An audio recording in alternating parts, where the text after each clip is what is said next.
Meeting. The first up is I'm going to open the hearing that's been posted to take up a petition that was handed to us by the planning board to amend the Weathersfield zoning bylaws. And I'd like to read at least the first few paragraphs of this, and then you have in your folder, and I don't know if you guys have got them highlighted or not, but I go down through. If we can take testimony, I'm not sure if people are online. I'll give you a chance to comment when we get to that. But I want to give an introduction to us about how we got here, and it's our table now. So on February 13th, 2020, Town Clerk Flo Ann Dango received a complete petition for popular vote to amend the Weathersfield zoning bylaws. According to the attached petition, the petitioners are seeking to amend, are seeking a meeting of the town to consider by Australian ballot amendments to the Weathersfield bylaws initially adopted on March 5th, 1974. I guess I don't need to read this word by word, but in following the procedure that we needed to do and taking into consideration the COVID-19 state of emergency that Governor Scott has enacted on everybody, and in order to afford people's ability to attend these meetings and make comment the way they'd like to, and to adhere to the law, of which you can read, but it had to go to the planning board first, of which they took it up, and on June 22nd at 7 p.m. that was noticed, and they took testimony, and I think is it in this packet, Brandon? Yes, okay. It is. If it's not, it's certainly in the planning board minutes, and then it gets forwarded to the legislative body of the town, which is the select board, for a variety of options which are noted here. Tonight's job is to take testimony, if any, to record them in the minutes, and then then I will poll the board on what they would like to do. We either close this hearing tonight and move forward with one of these actions, or we can continue the hearing to a date certain if you feel as though you have some unanswered questions. I did try at a Board of Civil Authority meeting to see if we were able to put this on the ballot on August 11th, which is the primary vote, and we found that through council that we could not do that. It did not meet the days between the planning board hearing and this hearing. We had to schedule this hearing for opportunity for comment and then the actual vote. There are additional costs to a special town meeting, so we were trying to fit that into our regularly scheduled votes that will be held. One is in August, the next one will be November 3rd at the general election. So with that, I think I've about covered the bases, unless somebody would ask to, do we have, which page is it going to be on? This conference will now be recorded. Sorry, that's not me.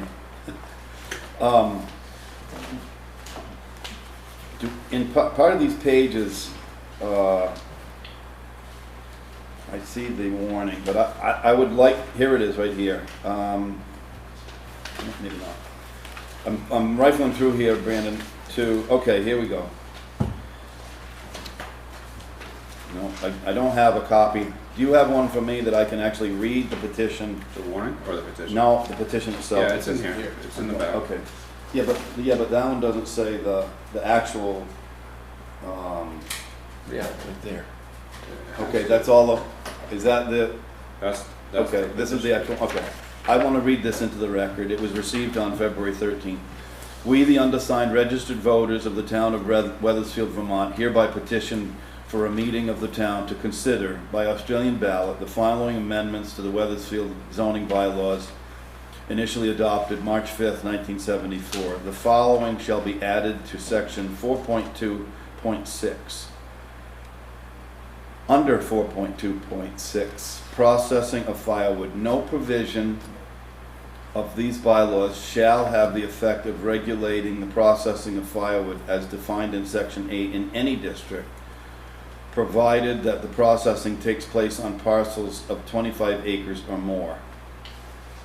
And number 2, the following shall be added to section 8 definitions. Processing of firewood. The storage, cutting, splitting, processing, packaging, distribution, and sales of firewood of commercial value, whether processing occurs at the site where the product was harvested or at a site that is not the harvest site. And it was signed by the amount of registered voters and checked by the town clerk at that time. So I've read that into the record. Thanks, John. I will open the floor now, not to the board, but is there anybody in the public that would like to comment about and this is the time to do it at this hearing for the proceedings? Do we have anybody online, Brandon, or is that muted, or can they hear me, or are we? Yes, everybody can hear you. I see caller 2 and caller 3 on the phone. Can you identify yourselves?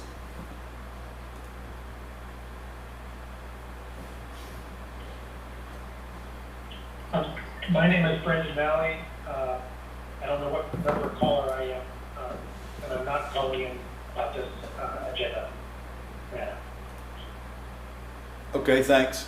Is there anybody else online that would that's calling about this hearing about the proposed zoning bylaw change?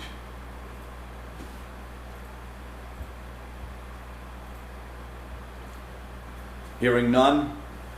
Is there any other comments now? Not the board yet, but any other comments? I see Doug here, nothing to say? Okay. I'm here to answer questions. Okay. Now I'll take, if any concerns are from the board, before we take up on the very first, I guess it's in the first page of the memorandum about what our steps are, after not having any further comment. Is there anybody here that would like to comment on these proposed bylaw changes? Nothing? I know that the planning board took this up and the planning board adopted, or I don't know if they made a motion, help me out, Paul, to adopt a report that was from regional planning.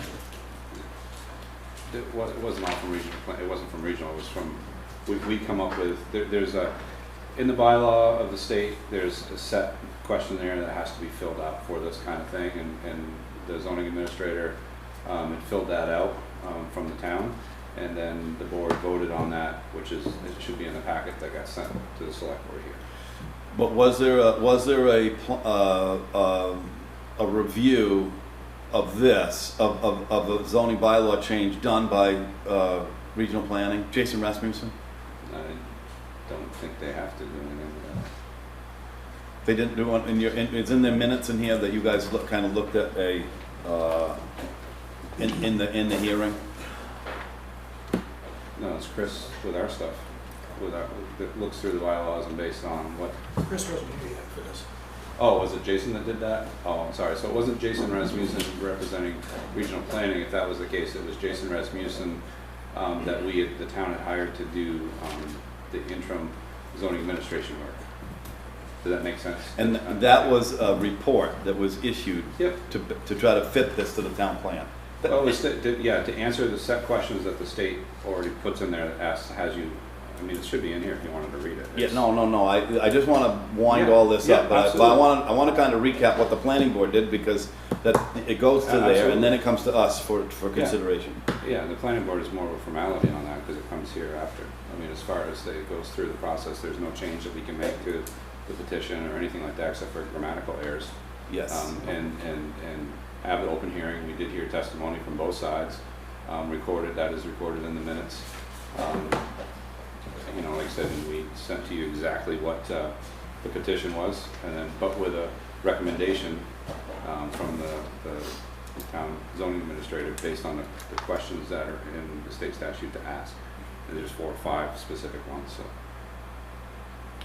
Mike? 24 VSA 4441, preparation of bylaws, regulatory tools, amendment or repeal. B talks about the Planning Commission's role in receiving a petition to change a bylaw. And it states, however, if the proposed amendment or repeal of the bylaw is supported by a petition signed by not less than 5% of the voters in the municipality, the Commission shall correct any technical deficiencies and shall, without otherwise changing the amendment or repeal, promptly proceed in accordance with subsection C through G of this section as if it had been prepared by the Commission. Section C. When considering an amendment to a bylaw, the Planning Commission shall prepare and approve a written report on the proposal. That is what we did. Yep. A single report may be prepared so as to satisfy the requirements of this subsection concerning bylaw amendments and subsection 4384C of this title concerning plan amendments.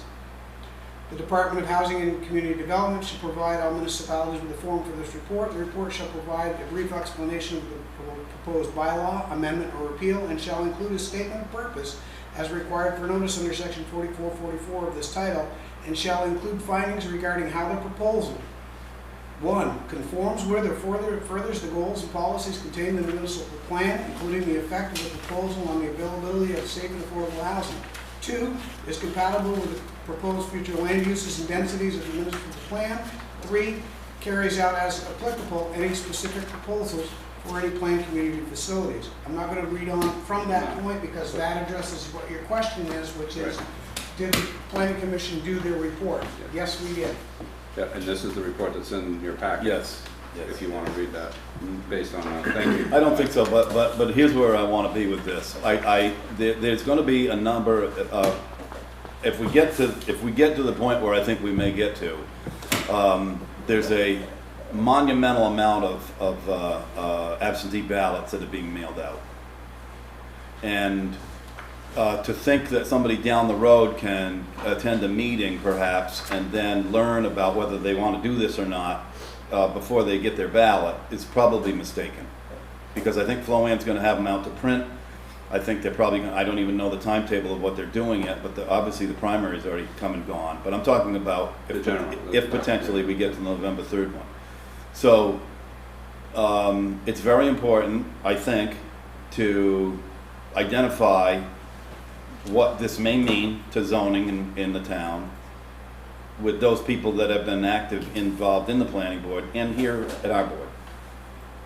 Yeah, is Chris here to talk about his recommendation or the recommendation from the zoning administrator?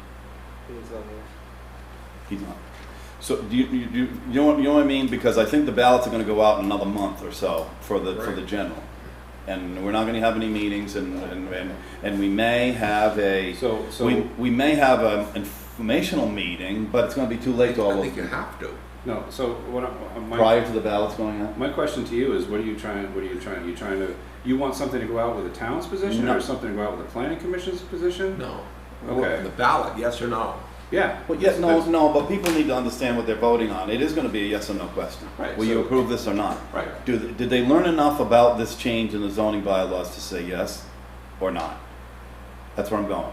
I don't know if the people. I know here, that. I can't answer that. I know question. that. I mean, think nobody the here petition can. specifically requested a specific meeting be held, correct? Right. No. It didn't. No, it just says by Australian It's just by ballot. Australian ballot. Then the question Okay. becomes, do you have Because to? I saw that in some notes. We've always had an informational meeting, Right. whether we do it because we're nice or is it a requirement? And I think without an informational meeting, what Dave was alluding to, how's anybody gonna have a clue what they're? Well, no, the I petition. agree 100%. No, the petition did ask for a meeting. And I read that into the record, but I'll clarify it. We, the undersigned registered Yeah, it does voters say of a meeting. of the town, hereby petition for a meeting of the town. And I believe So- a warned town meeting is 30 days. You gotta warn 30 days before the hearing, or the town meeting. So the November 3rd, so there's still plenty of time for that, but how do you have that before the absentee ballots go out? That's my And question. everybody gets those, I believe. Isn't that what the state decided? Isn't everybody gonna get an absentee ballot? So, and that's being mailed out by the state. Well, I'm just trying to clarify what to fit this and then what to expect, that's all. So let me rephrase this. If you're asking if any of the townspeople know what's going on and will have the information they need to have a vote, the answer is the only people that are going to are the ones that Doug has already communicated with. Doug has signed the petition, obviously they know what they're doing, they signed the petition. And then whoever showed up to a planning commission hearing on this. Or decide to read the minutes or do whatever. Other than that, no. And my question to you is, do they? I mean, it's a vote. It's like anything. The people. I mean, I'm wondering, are you trying to look for us to put something out for the information or not? Well, He's trying to figure out what are we gonna do when? Right. well, because of the magnitude of the absentee ballot and because there won't be opportunity at this board level to talk about it if it comes up and says, and you get an inquiry saying, hey, what's up with this? Right, okay, And then 400 Australian ballots left the gate. And so, and they're gonna vote and then get Instead of like a returned. normal town meeting where we would have like a PowerPoint that would go up to say, Floanne's this already is told what we us that want to there's just drop, an or- enormous amount of requests. I don't know what she told us the other night, like 800 or something? So, but let me. That's for the primary. Can I make another That's comment? the primary. Yes, Can I make another comment? go ahead. And I'm sorry, this is personal, this is just my own personal opinion here, nothing to do with planning, nothing to do with whatever, but Doug has gone out and got a petition that's been signed, asking for a specific process to be followed to sort. Regardless of what side you're on, here or there, there's a process in place that the society has to do this with. COVID-19 hit, which is terrible, obviously, and it put we weren't able to have some stuff maybe as quickly as we needed or whatever, just because of the COVID stuff. But I feel that regardless of what effort it takes or what money it costs, this was a petition that was signed, it's a legal document now, it needs to go forward in whatever way. I mean, I understand we want to try to incorporate, if we can, which I think Doug would be fine with too, trying to incorporate in, if we have a general election or whatever for the timing, but I do feel, this is my own personal opinion, that it needs to go forward and try to figure out what you're trying to do, how we're going to do this, so. Perhaps I'm backwards then. So let me read these options that are before us, and then we'll decide Sure, after what yeah. that happens, okay? So I'm, at least at this moment in time, not listen, or I haven't heard anybody jump in and say they'd like to comment on this, and I don't want to shut anybody out, but this is, I've asked enough times whether there's anybody online or whether there's anybody here to offer a comment about it. Yeah. So the options are to amendment of proposal, minor changes. The legislative body, which is us, may make minor changes to the proposed bylaw amendment or repeal, but shall do so not less than 14 days prior to the final public hearing. So that means that you would have to, if you chose this one to do, then we'd have to continue the hearing to have a final hearing. That's what that means. Amendment of proposal, number 2, amendment of proposal, substantial changes. If the legislative body, and that's this board, at any time makes substantial changes in the concept, meaning, or extent of the bylaw,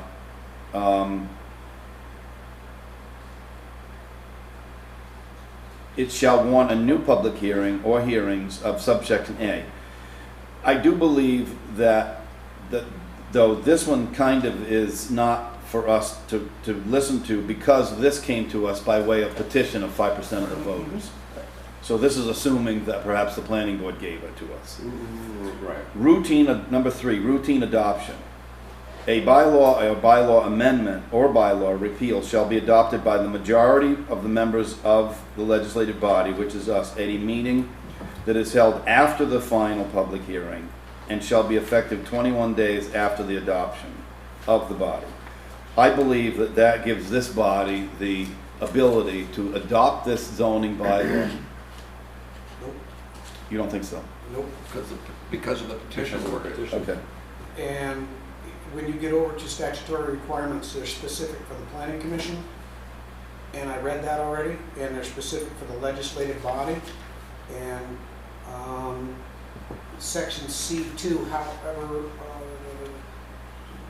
Yeah, you gotta go to the last one, kind of, because that trumps it with a petition. Sometimes, that's sometimes correct. trumps Petition- these, D, it's D, petition for popular vote. Yes. Notwithstanding subsection C1 of this section, a vote by the legislative body on a bylaw amendment or repeal shall not take effect if 5% of the voters of the municipality petition for a meeting of the municipality to consider the bylaw. let me go back to what Paul does, because Yeah. I'm kind of okay with this. I do understand the petitions, I do understand when people get together, and it's their job to know what they signed. But in the second paragraph about the next steps, it says that we are holding this hearing now tonight on August 3rd, and that it's less than 15 days and not more than 120 days after the proposed amendment was submitted and heard by the planning commission. So that falls within that. Is it the board's thought process that we entertain the idea of having it on the November 3rd ballot? Yes. Yeah. Okay, let's clarify that. Guy, listen, Yeah, I yes. read the same language as Colin Tyndall, Plains Road. I'm also here representing Ethan. As well, could not be here only directly as a job care conflict. I read that same language too in terms of the idea of a public meeting, that you as the legislative body have this sort of responsibility to have that public meeting. That language about public meeting is very important because these others are advisory boards which are taking up the language, but the idea that it has to be a warm meeting within the time stipulations before the general election, I would make the case that public meeting, as it were, not the advisory board, that box has not yet been checked in terms of warning it to the populace of the town, since it will affect all of the property owners there. Because as the planning commission is just, the advisory body, you all. That's what I was just gonna ask you. Yeah. What are you calling an advisory board? The planning commission? Yeah. No, sir, that's not true. Well, they're just advising you on what recommendation to make. So, they're submitting a recommendation, and that's what I heard you Well, say. true, that's true. We Yes. We did, with our letter. Right, I'm just clarifying that, yeah. And then the idea of the public meeting, I think that word in terms of a public meeting is worth considering in terms of warning that. Well, the petition specifically asks to have a town meeting. Exactly. And So, and a vote, if you read the third sentence. Yeah. So there is a meeting, and then we'll have to. This is not a town meeting. Right. These are advisory board and then legislative body taking it up, and then comes the process of that public meeting. So let me ask you this, let's sort these things out then. I just heard, is it you, I heard two yeses over here to be on the November 3rd ballot as a separate article for consideration. Is that, Paul, you okay with that? Yes? Okay, and you're okay with that too, Mike? Okay, good. So why don't we start then with again, I want to keep getting back to the fact that if somebody wants to comment, that they need to jump in if they're online or not. I want to give plenty of opportunity here. It's like, what is it, 7:25?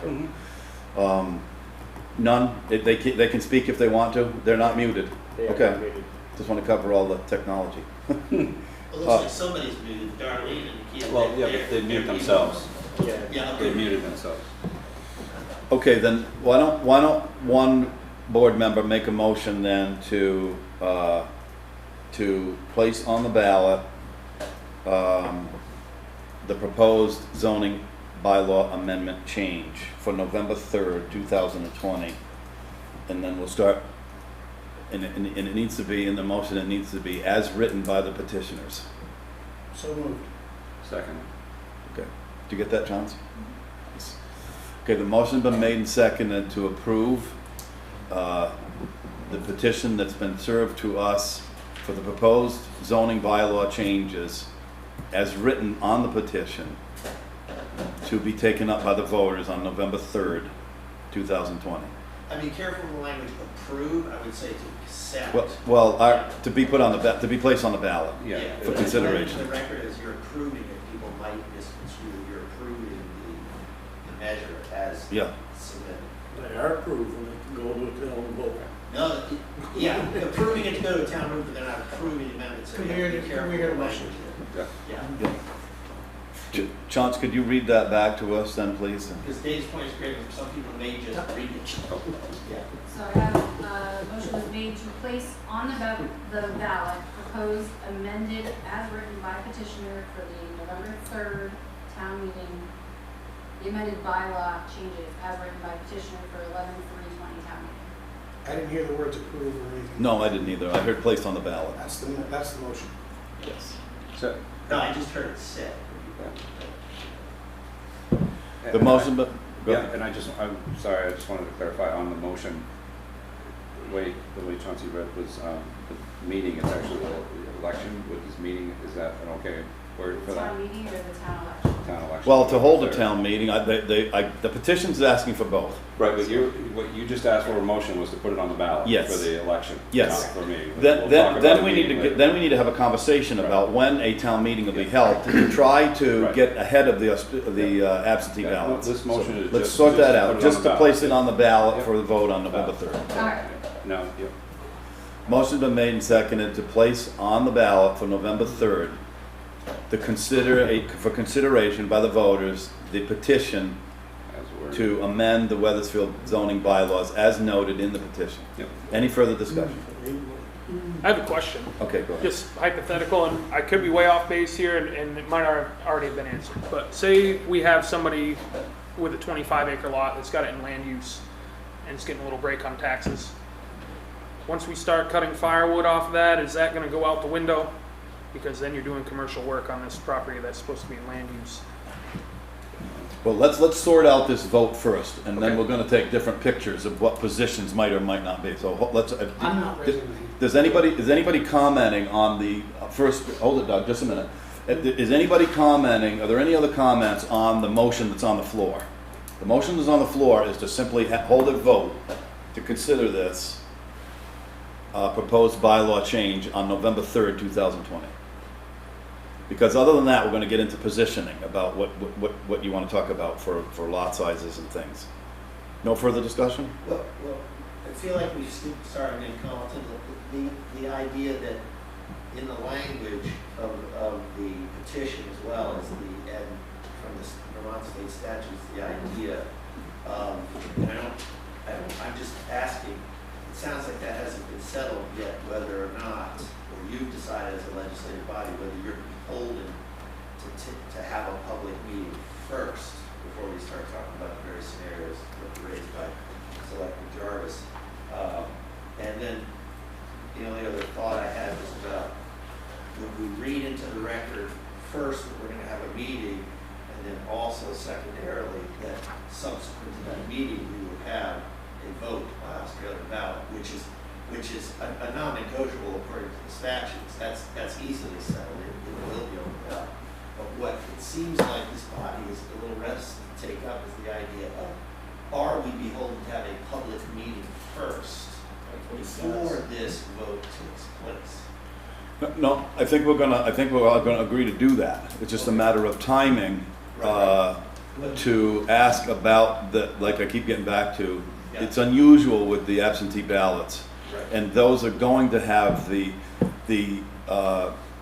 article in there, and then if those people get the ballots and fill them out like the very next day, and then they were not really that informed, we can't help that. So we need to be able to somehow quantify where that meeting would be placed in conjunction to Flo Ann sending out the absentee ballots, or what's the timetable she's gonna be wanting to do that. I don't know the answer to that.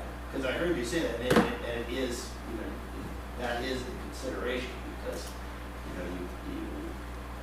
there is an order of the operations here that otherwise it could be, I think what you're alluding to, Selector Fuller, is it could be a travesty of democracy in that case, that people will be voting on something they really have no information, sort of be like voting on your school budget without having the meeting first. That would be absolutely an important idea to any of us here, really in any town. But we're trying to fit together too, there are costs in the special election. We're trying to fit this into the mold of what the petition is asking for. It is what the valid number of people signed. You take it for granted that they know what they signed and the ramifications that go along with it, either plus or minus. They said okay or whatever, and but the opportunity to put it on the ballot. Paul. Maybe I missed it. I think I heard it somewhere. But what's the warning date to have a meeting, town meeting? 30 days. 30 days. 30 days for a town meeting. So Prior to the November 3rd vote. Right, but I meant No, if you warned it tonight. if I warned it tonight, we you have to could wait have it 30 September days. 3rd. Yes, Right. yes, you could. Yeah. Doug. Well, I'd just like it to be noticed that the petition was drawn up before the COVID-19 hit, whereas if it had been during it, the language might have been a little differently, where before COVID-19 hit, they weren't mailing ballots out. Everything was done in person, one-on-one, town meetings, and that stuff. So I think you're kind of trying to split hairs and draw time out more. And you gotta kind of look at the dates on things and when the whole world got kind of messed up on a lot of what you're bringing up, Colin. And furthermore, I think at least 3/4, if not more, of the townspeople know what's going on, because we've been dealing with this for 3 years now. There has been multiple hearings. I've done 2 petitions. So the fact that people not knowing what's going on is just splitting more hairs and trying to waste more time. And I don't get that. I don't get that feeling now. Yeah, and I do note that it was taken on February 13th, and on that particular day that it was received by the town clerk, it did not offer enough time to get on the March ballot, and so the choices, other than hold a special election this particular year, would have been the primary in August and the general, unless we held a special one to stand on its own. So, but I think we're going to get here. I think the issue is to there's a motion on the floor to offer these zoning bylaw changes on the ballot for November 3rd. Is there any other discussion on the motion on the floor? No, we're trying to get it done as fast as possible. Within the time frame that we're allowed. Well, yeah, right. With the time frame we're allowed. All those in favor say aye. Aye. Any opposed? Okay, good. Third ballot. The same words is going to be on the November 3rd ballot. Now, let's get to the point of what the idea is about whether the petition asked for a meeting of the town. And I know what John said about 30 days prior to the November 3rd, so that would be October 3rd, right? If you backed up from that. Yeah, you have to have it. But I don't know when Floanne is going to start sending out absentee ballots for the general election. I don't know when that will happen. They're not printed yet because we haven't even gone through the primary. Would that matter though? With it being an informational hearing? It does. I think it does. I do too. Oh, okay. Question. Paul. Just quickly, is there any way you can get a hold of Floanne and ask that question? Well, I think it's a little premature now, but it'll certainly be on the agenda for the 17th of That's August. what I was going to recommend. Because the To set a primary, date for the town. the primary is the 11th. Yes. Then we can put together a calendar that we know is accurate. Yes. It's still, the way I understand it, the state is sending out the ballots. But they have to work through the primary in order to print the ballot. Correct. Right, but right, yeah. they're gonna go out in the middle of September, the way I understand it, Which is fine. which means the best we'll be able to do is have our meeting in the middle of September, which is okay. That It's is the a- best we can do. That is okay, because just because people receive the ballot doesn't mean they have That's to fill it right. out and mail it That's back right. that day. Right. Yeah. You know, as long as we get the information out Yep. that we're gonna be holding a meeting, that is a potential, that is a question on the ballot. You might wanna hold out, you know, so you go to the meeting. Or they might want to fill it out and send it in. 'cause That's they know what totally, they want. that's totally up So to to be them. accurate and make sure we're 100% legal, I'd suggest that we That's what I was. So you suggest we what, Jim? finalize our plan at the next meeting. Can you make a As long as we note of have that? Can you make a note of that, Brandon, so that I don't forget? So we're gonna finalize the town meeting for the proposed zoning bylaw changes on August 17th. That's our next board meeting. Then we gotta figure out where and how we're gonna have it. That's what I had for questions. First of all, where and how, and is there, should any literature be going out with the ballots? I don't think you can do that with a ballot. You No, can't not do that with a with a ballot. All ballot. right, okay. Because then you can't do that. Yeah, you But the can- planning board is gonna have another meeting between now and then, and I would ask that they review the report that was sent to them, and maybe Maybe what? have a finding of the board, of the planning We board. did, we submitted it, it's right there. I mean, I'm just saying, we already submitted it. That What's- was a I don't- unanimous I don't decision know what by the else. planning commission. I don't know what else you to- would want. to- If you could specifically help us figure out more, if you want more, tell us what, and we'd be glad to bring that up. But, I mean, we've been through what we needed to legally for the planning commission. That report represents the position of the planning commission. I'm just trying to echo what people are gonna know, what they're actually voting on, whether they're following it or not. I don't know the answer to that. I'll give you a for instance. I know that Joey just mentioned something, now that we're past the vote. Yeah. The petition asks that this operation take place in 25 acres today. Mhm. What about tomorrow? So my question to that is, are you, as a select board chair, asking the planning commission to come up with different scenarios and what could happen and what ifs and all this?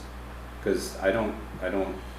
Well, I mean, I've heard everywhere from, I've heard some of this everywhere from, there's really not that many that's gonna affect to this, to, oh my God, the sky is falling because it's gonna. So I'd like some logical, I would like some logical applications of this. Yeah, I'm not putting, and I just want you to know, I'm not pushing back because of any reason. I'm just saying, I'm trying to understand, you know, from a standpoint of what else we need, because. Well, let's take the application of Joey's. Yeah, Okay, so what, 25, 27 acres? It fits this criteria. yeah, Today. Okay, so tomorrow they schedule a firewood processing operation that goes in and under the definition of this, there's no definition. Could be 1 cord, could be 1,000 cord. right. There's no definition here to look at. Then 2 years down the road, so it starts up and it goes, and it's going right along because it's allowed. Yeah. 2 years from now, they make another decision to say, well, I want to put a couple of houses in on one, because it's RR1 zoning there. Now, we're getting into more houses around a full-scale operation. That's Yeah. that's what I'm trying to get to about the words of this, what's submitted here. Right. And it doesn't define that this property shall remain at 25 acres in order to kind of, So this goes back to the fact that this is a petition. What you're discussing is not a bylaw that anybody can go back and change. This No. is specifically the way it is, and the questions that could get asked will be no different than in a general election, like what if Trump does this? What if he... no, it's different than that, because, no, it is, because it's applying actually what happens here to the picture that I just said. It's defining something that may happen today, but it doesn't say that this particular parcel that the petition is talking about shall remain at 25 acres. Okay. It's saying all 25 acre or more lots. It ain't But specifying one piece of property. it's not holding it in perpetuity. Right, so You I'm saying lose in your 2 years. you rights could if subdivide. it weren't 25 Well, acres. in 2 years, the Because it bylaw would could no change longer again. fall under the guidelines Right? of the petition. This is exactly why the planning commission's report talks about not complying with the town plan or the zoning bylaws, because this would be covered under conditional use, but this is allowed in all districts as a permissible use, not a conditional use. So there's no conditional use review, no oversight for exactly what you're talking about or what you're talking about, which is why the bylaw, according to the planning commission, does not conform. Well, and to add to that, Michael, if there's no structure, there's no setbacks that have to be met even. But as the, We still have to keep all state guidelines. but on that note, I don't know if that's, I'm sorry, Dave, I don't know if that's for us to discuss. That's if we decide to have a meeting and the select board decides they want to somehow represent the town's position based on what the zoning administrator put together here, planning commission put up through, and if the select board decides on that, then we can present something no different than a regular town meeting on why we want a truck, why we don't, whatever, if that's the case. If not, then it's going to be a general meeting where the two sides can ask these questions, Joey can ask that question, and maybe we'll have some answers or not, because honestly, even from sitting in the planning commission, my God, we sit there and we'll think we got a bulletproof bylaw, and then all of a sudden somebody asks a question just like you did, and we're like, oh, never. I don't know how to help. Except this one thing, the town relies on these sub-boards, I think, to put in the time, to give the opinion of the best of their ability. Right. I do think that the people rely on that. Which- Same with us, Which about we did. making We decisions. just put more together if we decide that we want to have a PowerPoint or we want to do something to represent. But that would be with the zoning administrator, the planning commission, and then go through the select board to make sure they're okay with. I think that, I think that you guys should do that on your own as a check and a balance, because as you just said, we may have something different than what you say, or you may have something different than what we say, Well, I just would hope because the of town would be in experience. alignment. Yeah, but sometimes you have more Sure. experience. Well, we'll Colin, look you at do that. have your hand up. Yeah, I was just gonna echo your point, Dave, that was, and the planning commission, if I understood it correctly, and maybe I didn't, you know, and you also read a number of times about sort of like, this doesn't meet the town plan, it more or less, you know, in essence, it kneecaps or wipes away all of the zoning that we have. It allows particular activity regardless of what zone is in.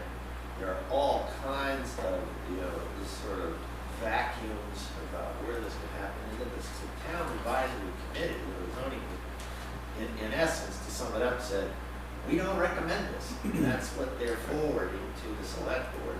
And so the town has a position on it. And you know, I think it is important for the voters of the town, because they do select you all to represent their interests, to make that position, you know, known at that meeting. Absolutely. And that's what. This is a plan we've invested a lot, like they said, these boards have invested a tremendous amount of time, and this goes back 25 years. You know, we've got lots of different voices, and this is our collective voice to say, this really doesn't fit what we want to go forward. Did you have your hand up, Doug? I want to be crystal clear about this. I think it's at the stage now where people have gotten names injected, and that's not really helpful. So you need to go above that and think about what the zoning actually means. And nobody's obviously against firewood. Everybody uses it as a renewable resource. That's not the issue at all. But it is about what I tried to get to, which was, in this particular language, it doesn't say that if somebody has 25 acres in a different zone, that you then all of a sudden you automatically get kicked out of this business, because quite frankly you'd be grandfathered from the ability to get in. So I think it'd be careful. So anyway, so we've passed to put on the ballot for a vote, so we don't have to hold a special election. It'll be on the general election. And now we will take up on August 17th the time in which we'll have a town meeting or some kind of informational status about this prior to it, and we'll contact the town clerk about trying to coordinate with the absentee ballots. Is that a motion to? I don't think we need to. I think I just asked Brandon to keep us on for the agenda for the 17th to set that date. Yeah, we need to not adjourn the hearing, 'cause it's Oh, not I need to over. close the hearing. Right, Yes. we're not gonna close the hearing. I think we Tonight. can. I think we can.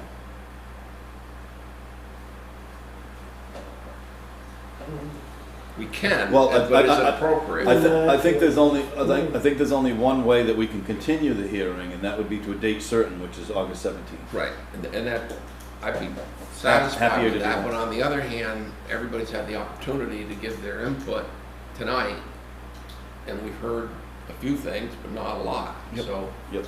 if we close it, that's the end of testimony. Yeah, well, I'm okay with that too, I guess. I mean, either way. Let's talk about what it is we're in hearing for. We're in hearing for the petition, to put it on the ballot and to schedule a meeting. And we're doing that. Everything else is outside of We're the not hearing. making any decision. Yeah, It's gonna be opinion. Yes, you're right. But I think you, sorry, again, Collins, I think you also, as a legislative body, have the jurisdiction and the purview to, as John is sort of alluding to say, we are gonna put forward a motion to have a town meeting. We are gonna warn a town meeting. We will come up with that date on August 17th, but I don't know if that's what I'm hearing. then I'll make a motion to close the hearing. Yes. Did you, one hand up, did you, Yeah. go ahead, Doug. To answer your question on the forestry programs, this would affect them in no way, because that has to do with the state and your local forester, whoever draws up your plan. Because you have a processor there, don't mean you can cut the wood under a forestry plan. Okay. I mean, if you had acreage enough, you could operate a processor there, but you still got to abide by the state regulations with any or all of their programs, whichever one it happens to be. You know, you have specific times where you can harvest them. So that would no way affect that. There's a motion on the floor to close the Wasn't hearing. seconded. It wasn't No, seconded. but I'll second it. Okay, the motion's been made and seconded to close the hearing in regard to the petition that's been received. Is there any discussion now? I just want to let you know, as the planning commission chair, I will put on our agenda to just have the discussion like. A recap. Yeah, a recap and see Yes. what we need to do Yes. in anticipation of a town meeting to go through all this. Primarily because you've got three other members of the planning commission to ask. Oh, yeah, no. I know there's two here, but Just like I said, this was unanimous. But that's- we'll do that. I'll put that on. Yep, No problem. recap. Motion been made and seconded to close the hearing regarding the petition for the proposed bylaw changes into the zoning. Any further discussion?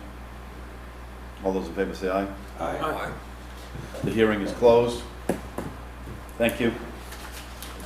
I did have a request by Lisa Slade.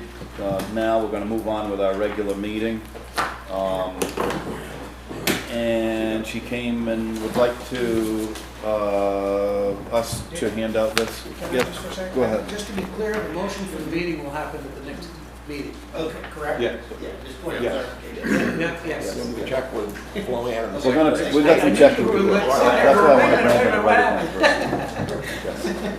first. Did you, Lisa, did I you? was assuming good intent, right, yeah. We're now going on number 3, which is the comment from the board and citizens on top. It's not on the agenda, but she came forward and wanted us to, would you like to speak on this, or? Sure, I just brought those so you guys could see them, but that's the reason I'm here, so. Okay. Talk before the select board?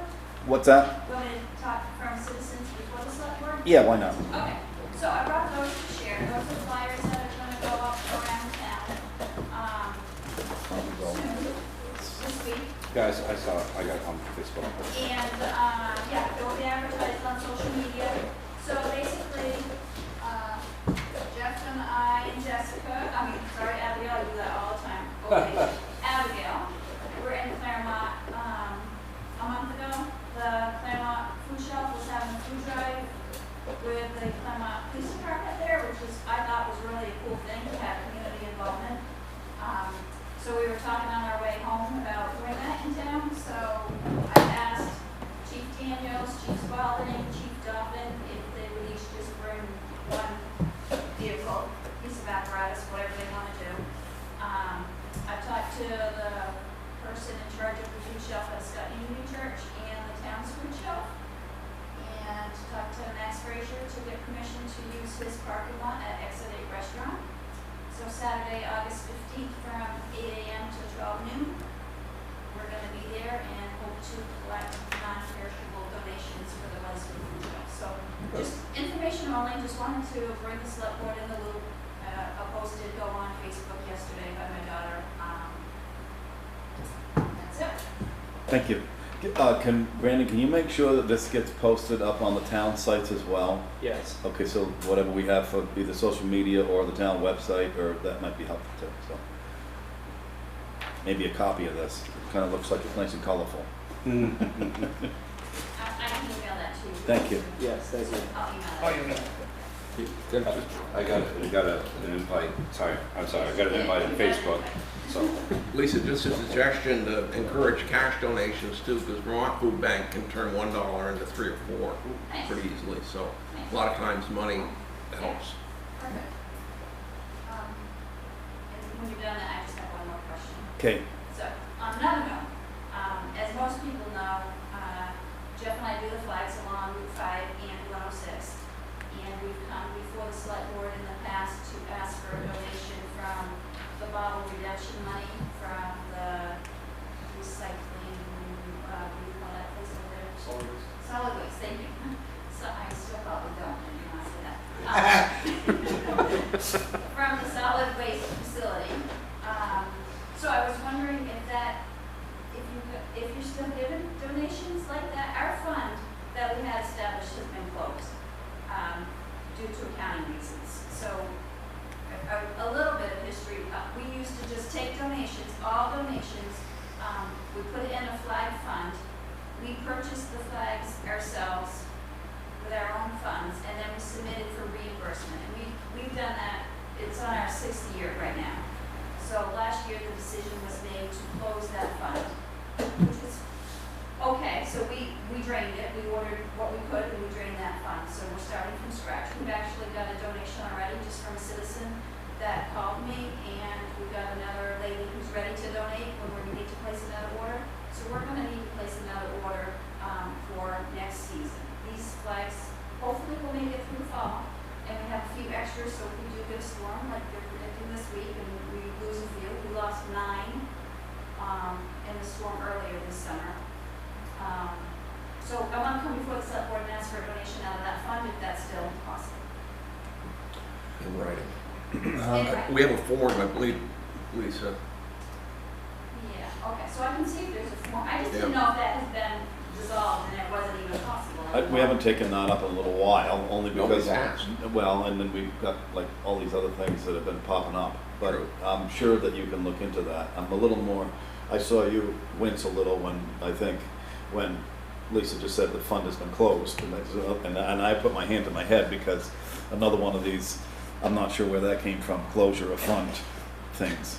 Right. It had to close, Yeah, I'm sure close for the auditors. Yeah, I'm sure. We can't be the fiscal agent. We had to roll that money into the Veterans Memorial Reserve, but we can't hold that money separately. The bottle redemption money is out there, but it gets rolled into the general fund balance each year. Again, that's per the auditor's request.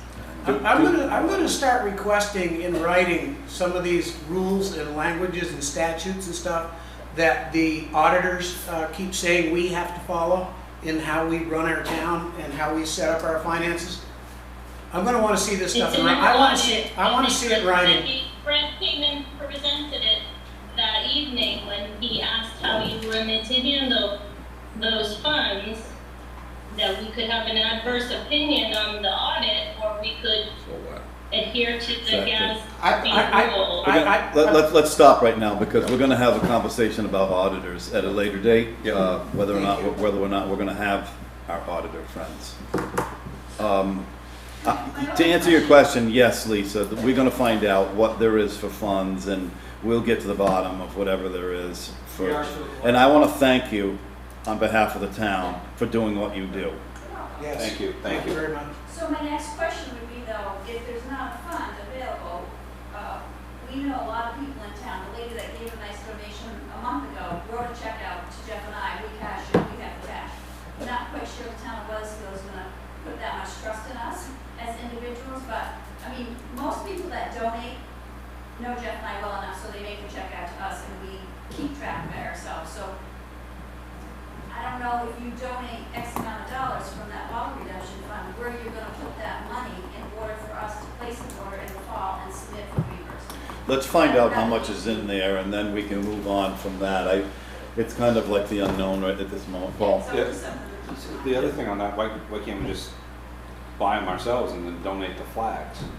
Or put them up, it's our Yeah, I'm area. not sure it's the Slade's job to be doing this much work for such a good thing. Well, that's my point. Or if that's the case, let's figure out how to create a committee that can legally do what we want. Obviously, what was there wasn't legal or something, I don't know, but. Well, Yeah, there's been a lot of talk that it's affiliated with the Veterans Memorial Committee, which is easy to connect the two, and it has absolutely nothing to do with that, other than they have donated $200 over the past 6 years, which is appreciated.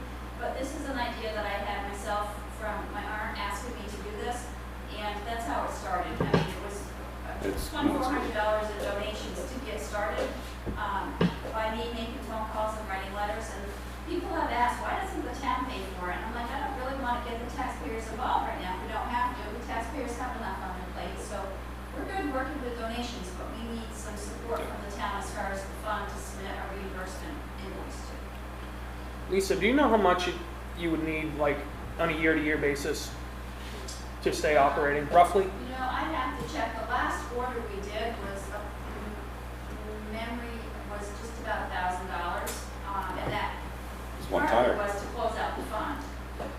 What was that? They said that's one tire.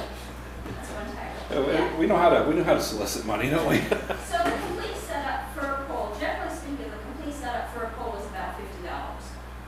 But the brackets break, and we still can salvage a flag, or the flag gets worn and we still have the bracket and the pole. So, but if you had a complete setup for a pole, it's about $50. So if we could somehow raise $1,000 over the course of a year, you could virtually do all new every year if you wanted to? Probably. Okay, Yeah. just so we have a number I to think there's work. 44 flags out right now. Thanks, Brandon. Can we just find out with some logistics of this later on, and maybe we'll be Absolutely. talking about it for the 17th, maybe, or you can find out what's in the bottle fund or not. I'll email you. Thank you. Yep, Thank you. that'd be great. Thank you. You're welcome. Thank you. Could we also maybe consider renaming that bottle redemption fund? Something I should. We need Beer money. Are there any other comments from the board Thank you, Lisa. for topics not on the agenda? One real quick one. I know it's on your mind or whatever. I was just curious when we thought we might get back into fire department contracts, or we've done an extension with both fire departments, if I'm correct. And I was just curious when that extension ran out. I think did we do the extension? December 31st. Okay, so I was just curious. We had an interesting meeting the other day with Golden Cross, and that's going to be helpful moving forward. So Okay. I'm learning things. But what Brandon said was true. I mean, it's going to be the 31st, and he's already done. He's met with both departments. That's what he wanted to do, to get an idea of what they were interested in.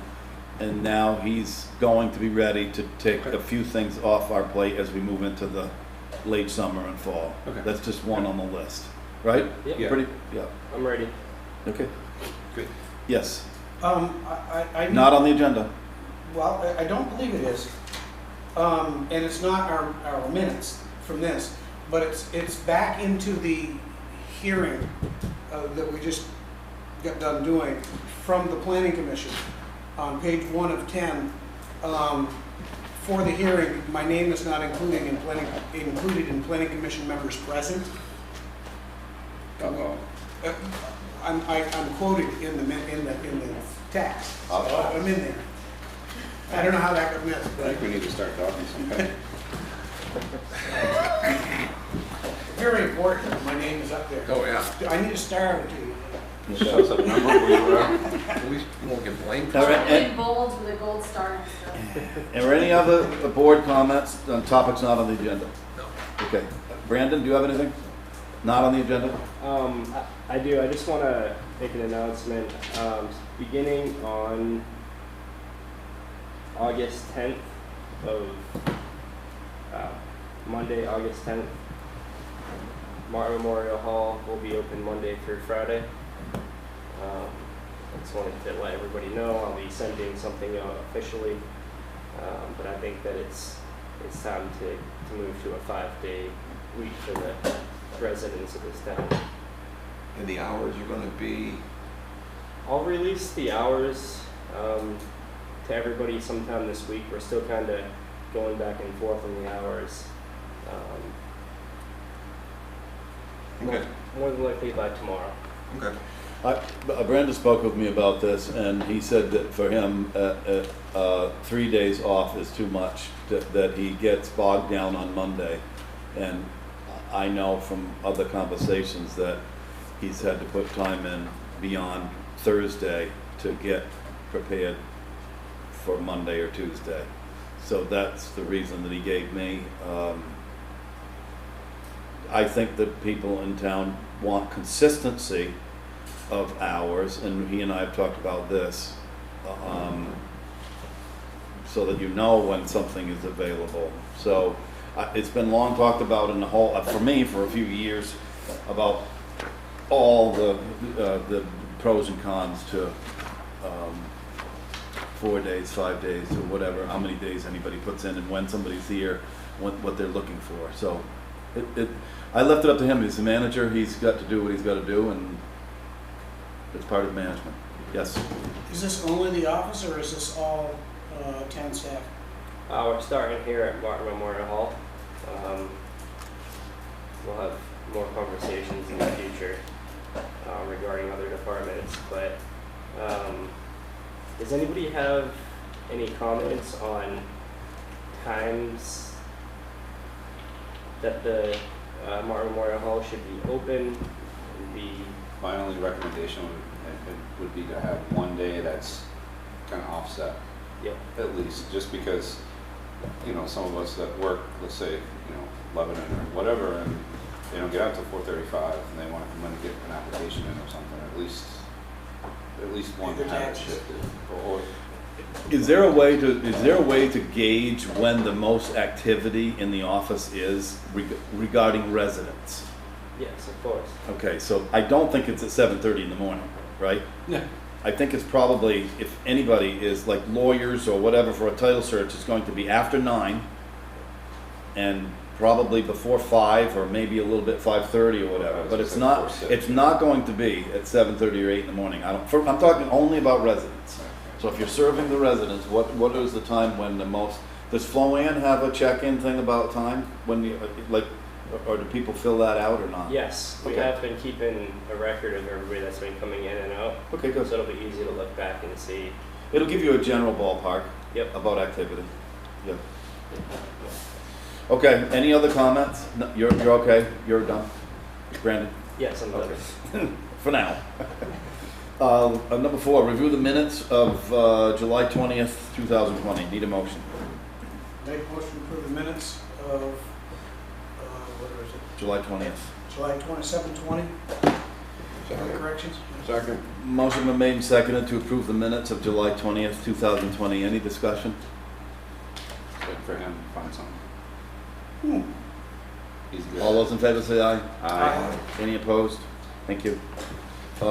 We have, next up will be finances. We, in our folders tonight, we have year-end financial reports, at least kind of preliminary, pre-audit, I guess that's in parentheses. Brandon, what do you wanna do with these? It's your, we'll leave it off to you first, I guess. All right. Darlene wrote this report for the board and I.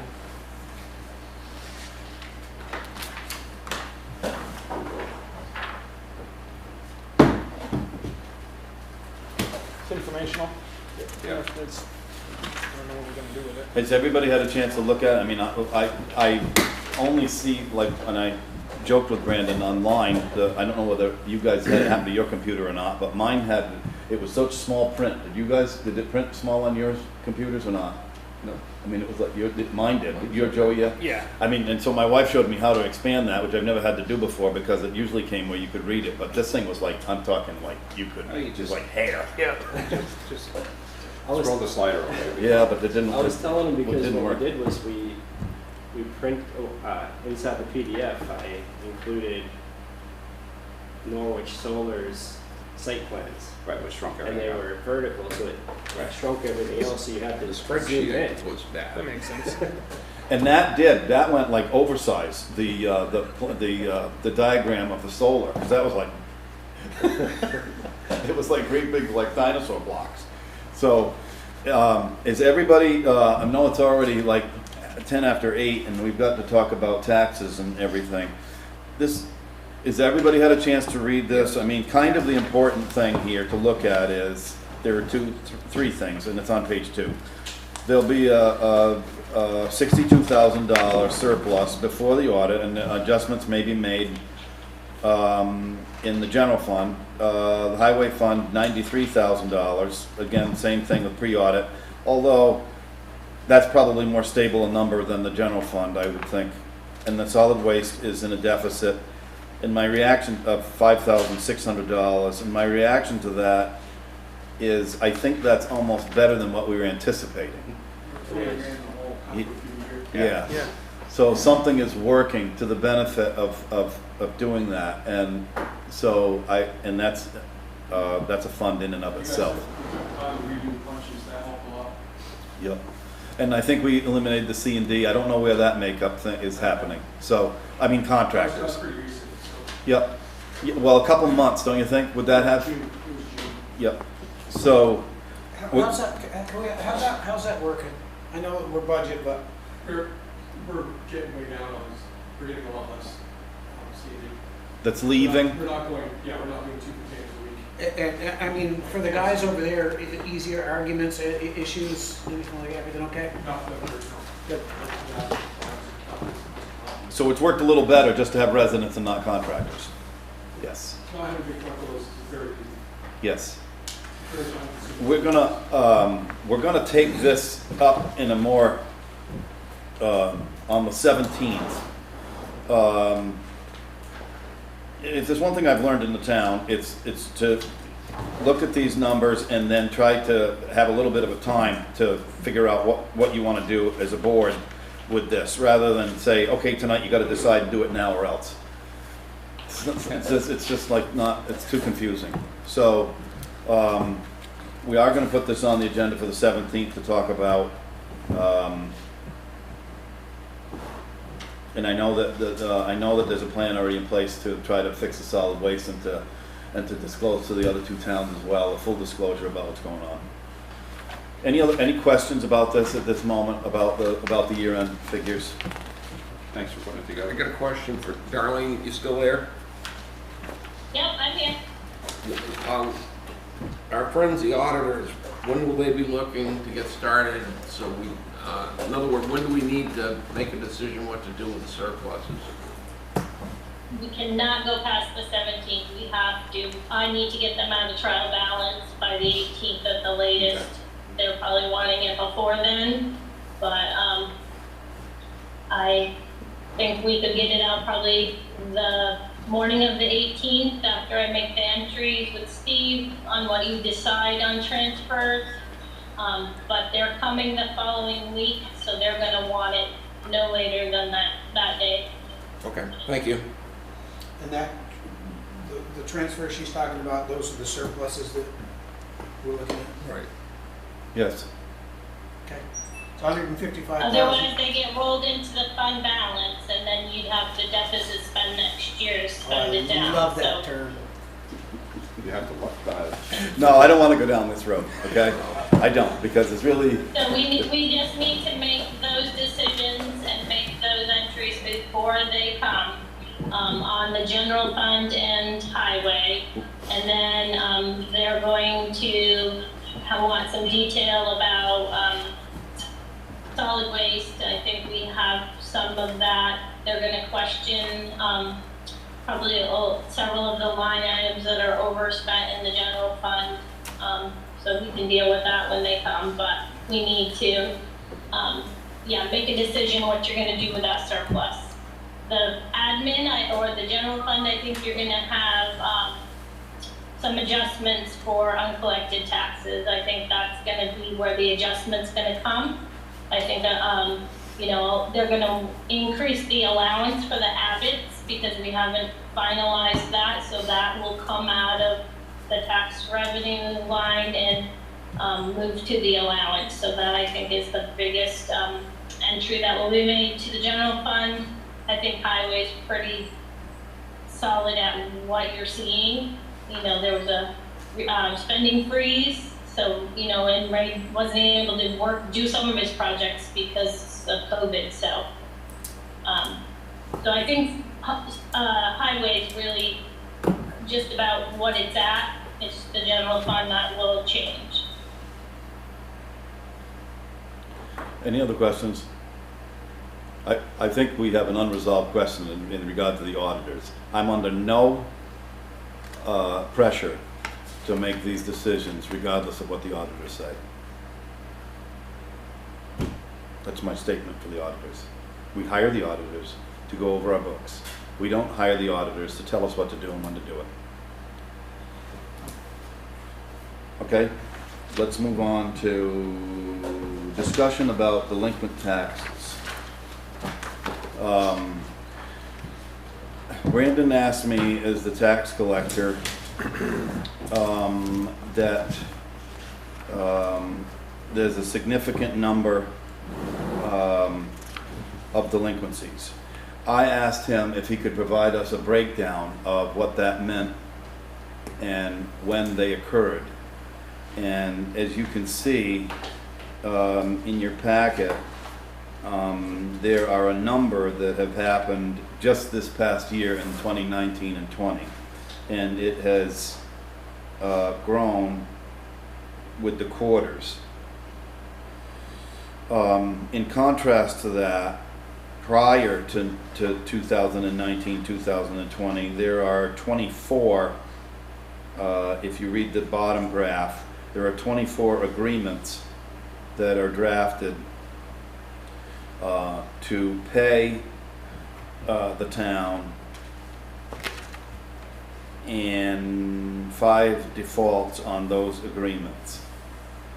And you see the corresponding numbers. So he asked me, what do we want to do? And I said, I'd like to bring this before the full board. Now, there are no names here. We don't need to see any names. But there is a question, and he broke it down for us to look at. And now some of the problem that I'm hearing from him is the fact that the agreements that to catch up are not exactly consistent, and that bothered me a lot. We need to be honest with each other. Because we just held tax sales about 2 months ago on three parcels, and we also deferred that from the height of COVID-19. We were going to have them, I believe, in February or March or whenever, and we deferred them. So I don't know what the comments from the board would like to be to direct, not that we have to, but I wanted to disclose all this to everybody, to the tax collector, to follow the policy, and to also make sure that we all understand that the policy needs to be consistently applied to the people that are. So I don't know, he wanted me to put this on there because you can read it for yourselves. And part of our job is not to raise taxes, but to collect the income that's outstanding. And these people are paying penalty and interest, or they're going to be, as with the other 3 parcels that were in May that we held that tax sale. When was that? Do you remember the date? 14th, I believe. May 14th. I was here, and they were held to the interest and penalties. It's never a good picture. What is the board, what would you like to see happen? We've used COVID-19 as an excuse. Would you entertain an idea of drafting a letter saying to these, particularly the 5 people that have defaulted, to say that, your agreement, you need to be in here back in to see us within 30 days, or what's the board's pleasure? Let the tax collector do his job, or I don't know the answer. Yes. First of all, the agreements that exist, assuming they were made in the past and before COVID-19, Yes. and there's a mention that there's some sort of difference in agreements. I take it from one taxpayer to another. The terms. I would say. The terms of the agreements, that's correct. For me, the first thing is this: the agreements must be current with the current year taxes. All agreements must stay current with current year taxes. Correct? Correct. That's our policy. Correct. We have a policy that Correct, allows that's us. correct. Okay. Secondly, for me, they must agree and make the catch-up payments. And that part may vary based on a person's or a family's ability. But whatever that agreement is, and you as a tax collector, I think he has to have some leeway there, doesn't he?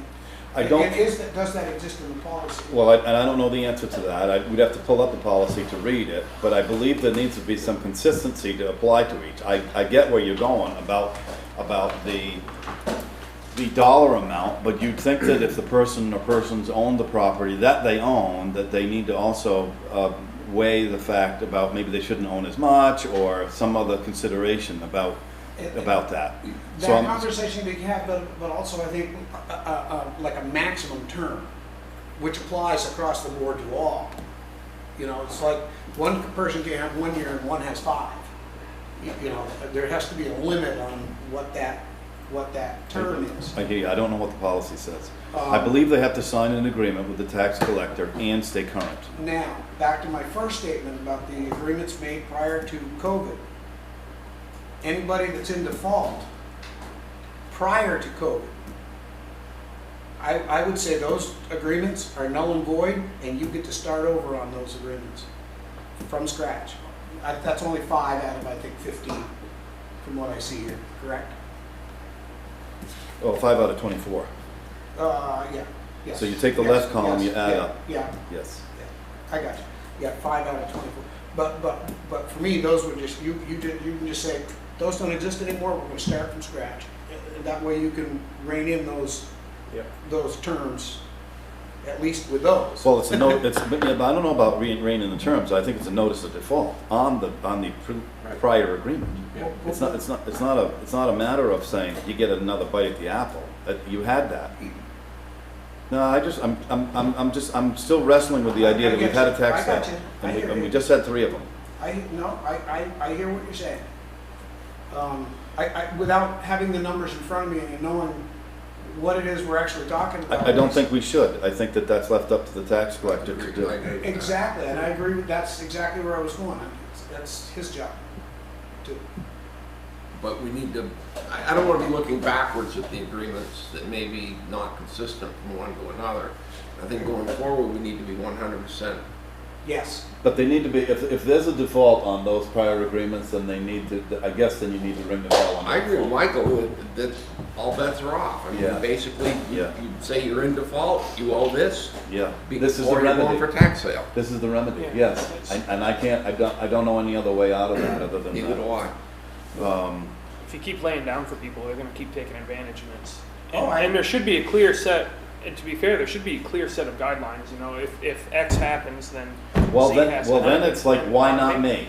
Right. And me too. How come I didn't get that deal? Yeah. That's what I Very careful can't about that. you can't go down that road. You gotta be very careful about that. Can't. That's a bad can of worms. So what is the board, so I don't know if we need to make motions, but we need some guidance to let the tax collector, Paul. Yeah, I'd like to let the tax collector do what he needs to do. Yeah. Do his job. I would also like to see our policy, which I probably can pull up off the website. Yes. But I'd like to have that in front to see, and I'm not to to parrot everybody else, but I'd like to see the exact same thing. Our policy though now is the I've one got of the same thing, especially as a new guy on here. I got people calling me, asking me, going, just why does this guy get to do, I heard this, and I'm like, well, I don't know what they really got to do, because I don't have the facts in front of me, but you shouldn't be doing that. Okay, now that we've sorted out the 5 that are delinquent, we're saying that the other, if there's 20, 19. if there's 24, that those are still making agreements. You gotta look back up to now, we've only just gone from 2018 backwards. That's correct. Now we have 134 now though, in total, that are gonna get letters of delinquency from the 1920 year, on top of what we just talked about. Yeah. Can I ask- Because they get a notice saying you are now delinquent in your taxes. And that's a notice that I wanted to ask the board if they wanted me to sign and send no. That's like 8% of the parcels in Weathersfield. Okay, that's not exactly, we have 1,700 parcels. It's not exactly a good picture at the moment. Did you have a question? Of John, actually. Jim Mullen was the one who fixed our tax policy when he came, Correct. because we had a mess. Do you recall any other changes happening No, to I that don't. since that's been written? No, I don't. Okay. No, I don't either. I think that's been I don't recall the consistent. board addressing it, No. even remotely till right now. Yes. Okay, good. That's a fairly strict policy. But It is, and it's clearly defined in Yes. steps. Yes, It it is. but the board needs to be aware that 134 letters are going to be going out to people that are, because the other 1,570 didn't need a letter. Well, That's- has that number been going down at all? The What- delinquency? 100 No, it's rising a little It's bit. up, isn't it? Yeah. Number of new Well, is it's a 53. snapshot on May 14th or whatever it is. Yeah, Oh, but this yeah. is after the 6/30 year end, John. Yeah, it is. So this is, see. if So you if haven't had people dribbling in? It's as of July 29th, so it's a month beyond the year end date. Okay. Read the second paragraph. There were Yeah, July 134. 29, yeah. And that doesn't include the second group. This is only the FY 1920. FY20. I was gonna say, Yeah. quarter 3 and quarter 4 Yes. are the ones we kind of need to be looking at. Yes. Because that's the COVID, Yes. that's the COVID thing. But they're gonna get letters. We need to be aware of that as to treat everybody equal. We can't say, I don't know about you, but I mean, I had to pay the bank still, my taxes, even though they said, okay, you can forgive like 3 payments like everybody else for now, and then they give back and they add on more interest and they pile on after. But they said, no, with the ixnay with the taxes, you shall pay. No, it has to be consistent and equal across the board. Did everybody see the Act 102 Yeah. stuff? We do have some flexibility. Yes, If we choose to use it. yes. But that's where the process is. But that's where we're coming up to the next thing, to approve the tax rate. And then the dates of collection of the taxes, of new ones. But my statement all along has, in these meetings, has been that we'll take them up on an individual basis. And Flo Ann's statement to us, the town clerk, has been, she doesn't want to see it come before the Board of Civil Authority, the Board of Abatement. She says, the legislature gave you guys at the big table the authority to do all this, you do it. That's what she says, over and over again. Did you hear in 2 meetings now, we've had. Yeah, but You do. to take 134 and treat them all exactly the same, there's gonna be different circumstances in each one. There's some that probably should go before the Board of Abatement, and there's some that are just saying, hey, I'm not paying interest and penalty if we so choose. And so why would I pay it if there isn't any interest or penalty? I'm looking at it at a different approach. I paid and I did, so does it behoove me not to pay? Yeah, why not? And so I'll get a better deal? Yeah. I think, personally, I'd send out the 134 and. Notices. Yeah, carry a big stick. Yeah. And the people are perfectly welcome to appeal it. Right, and then Through come the before, BCA. and, yeah, there's a process for that. I agree. Oh, no, I know that. No, no, Flo Ann, John did it.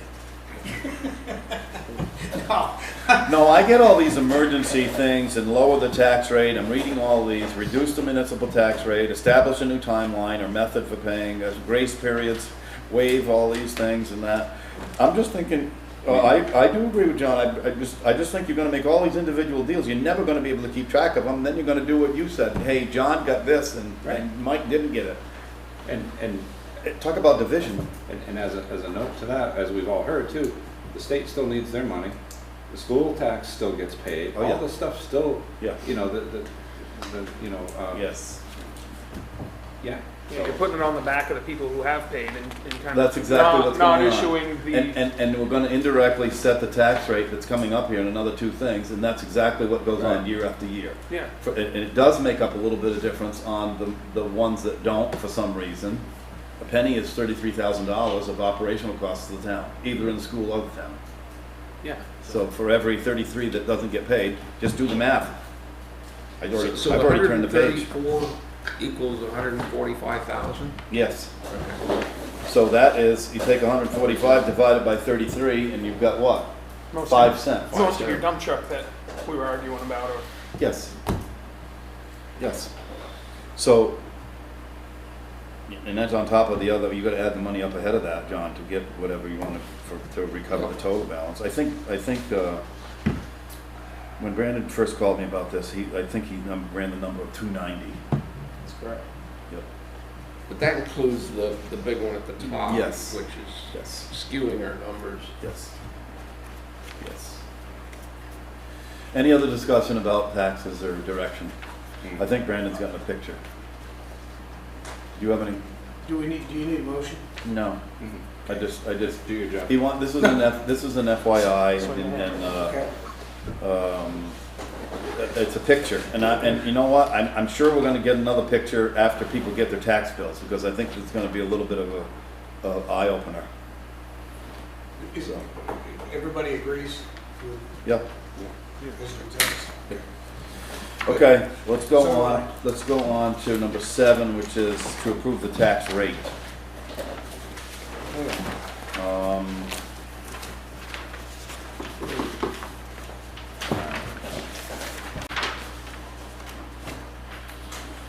In your packet, we've got like a big page that comes out with colors on it. Yeah. You save money, print black and white. Brandon, you want to take this?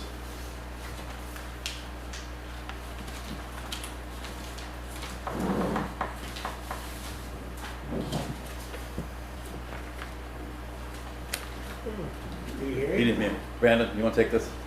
The tax rate itself. Sure. So the total municipal tax rate is, proposed tax rate is 0.6406. For the fiscal year 2021, correct? Correct. And that is in comparison to 0.6199, is that accurate? Of 2020? Or no? That includes all the special articles and whatever else is going on, is that? Correct. Yes.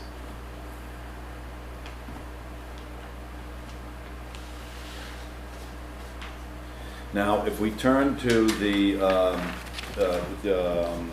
I don't know who said it, but whoever was right, said it, with our friendly legislature has given us authority to do this. I'm not sure what the board's will is. Due to temporary provisions due to COVID-19, the legislature recently passed Act 102, which modifies the tax laws and everything. It does allow the board, without voter approval, that's always interesting, to reduce the municipal property tax rate, extend a new timeline to pay, or waive interest penalties. Does the board want to take up any of those, or we just want to leave sleeping dogs lie and pass this tax rate for the municipal rate? We have a recommended change in dates. Yeah, but let's take it up, let's take the rate up first, so we can talk Okay. about dates in a minute. But Okay. I'm talking about rate to rate. Okay. You need a motion then? Yes. All right, I'll make a motion that we accept the municipal tax rate, 0.6406 for the 2021 tax rate, FY 2021. Is there a second to the motion? Second. Motion been made and seconded to approve the tax rate for the town at .6406 for the fiscal year 2020, 2021 budget to the rate. Any discussion?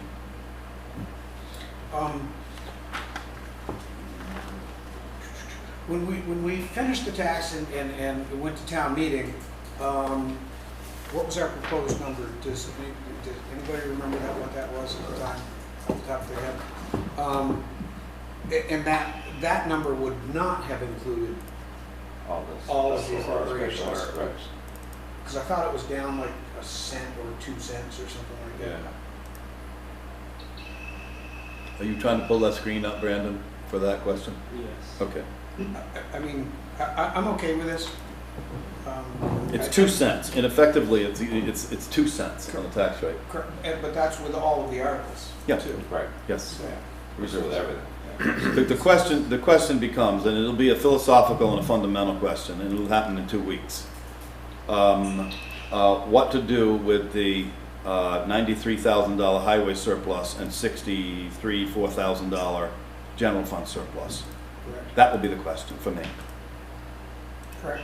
I know. Because if the legislature is giving and we haven't gotten to the school yet, because I hope you've got the blinkers on for the school, and I know it doesn't The four ways? affect us, but it does. It's our town, and we want the school. The school is the center of the town. That's what I think. And take a look at the numbers, because in addition to the 2 cents for the town, it's 14.8 cents for the school up. So that's when I said before that it's not going to be a very good day when people open their envelopes. And I already got my 2 things that really bother me a lot. Today I got my income sensitivity thing. It's down $150, and we didn't make any more money than we did the year before. So I don't know where they're coming up with their formula saying they're going to help everybody. And then the current use, which Doug Reed talked about, for the 2nd and 3rd year in a row, keeps displacing and keeps the grand list on my property that I have in current use, and I have some in and some out. The grand list level stays the same in the town. For instance, whatever the number is, let's say it's $1,000 an acre, but the current use has been completely shifting the burden back to me by 6 to 7% a year for 3 years running. So the actual taxable rate keeps jumping. It will be like $300 an acre. The next year it'll be $312 an acre. This year it's like $350 an acre.